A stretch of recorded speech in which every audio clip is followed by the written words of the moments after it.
চলুন আজ ফিরে যাই 5,000 বছর আগে।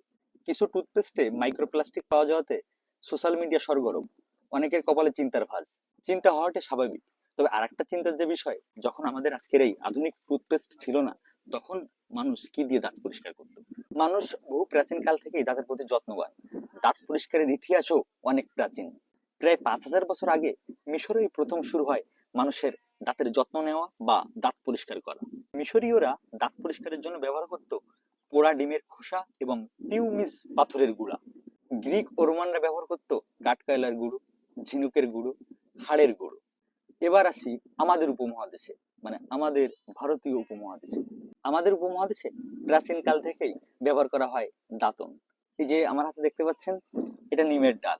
এই নিমের দাঁতন দাঁতের জন্য এবং শরীরের জন্য বেশ উপকারী। আজকে আমরা যে টিউব দেখতে পারি, মানে টুথপেস্টের যে টিউব দেখতে পাই, এটা প্রথম বাজারে আসে 1873 সালে। 1873 সালে যে পেস্টটা বাজারে আসে, সেটা অবশ্য এই টিউবে ছিল না, সেটা ছিল কাচের একটা বয়ামে। এবং আজকের যে টিউব আকৃতি, এই আকৃতির পেস্ট বাজারে আসে 1896 সালে। আপনারা কি এই তথ্য জানতেন? অবশ্যই কমেন্টে জানাবেন।